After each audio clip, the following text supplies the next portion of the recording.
All right, I'm Will Hales with Hales Farms here in Salisbury, Maryland, and we grow approximately 300 acres of watermelons. My father started growing seedless watermelons approximately 28 years ago, and I guess I'm third generation in the family farm to grow watermelons. As far as watermelons grown here in Maryland and Delaware and on the Eastern Shore, we feel very strongly that we have the best flavor and the best quality. I think it's a lot better when your produce or whatever it is grown kind of basically in your backyard because at least you have a relationship. Possibly you might even be in the community with people who know the growers of the produce, and maybe you ride by and see the fields and see the guys working hard out there to try to raise the best produce. So we'll start doing our rye strips in November. In March we'll start tilling the land with a rototiller. We'll lay our plastic.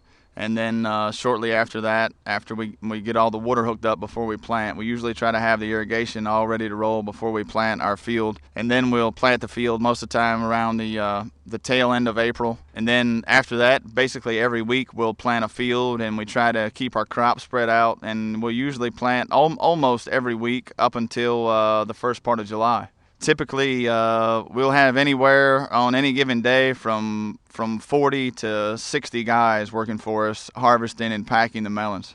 If you've been driving down the road recently and you've seen a chopped up school bus, that's pretty much the harvesting vehicle of choice. Yeah, you'll see a lot of school buses, and the guys will come out in the field and drive down the drive roads, and they'll be loading them up. And we eat quite a bit of watermelon, probably a little bit different than most people. The way we usually eat it is to get a piece out in the field. So we cheat a little bit, but most of the time if we're out here, whether it's checking the irrigation lines or we might be out here spraying or just coming out seeing what's going on with the bees and the pollination or whatever, and we'll come out here, and if we see one that looks like we need to eat it, we'll go ahead and slice it open. And most of the time we eat the heart out of it because we're around them so much, and then we'll enjoy that, and then we'll roll it over.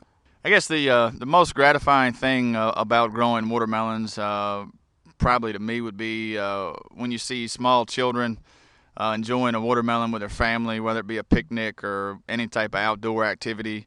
There's something about kids and watermelon, and just kind of seeing the young child eating the watermelon with the juice running all down their face onto their T-shirt. That's pretty gratifying because most kids are pretty attracted to watermelon and love the way it tastes.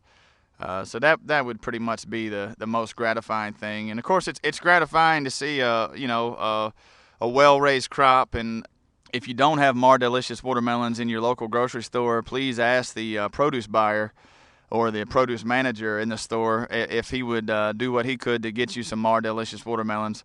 And after that happens, I think you'll continue asking for them and returning to purchase them. And that'd be a great help to us, so thanks.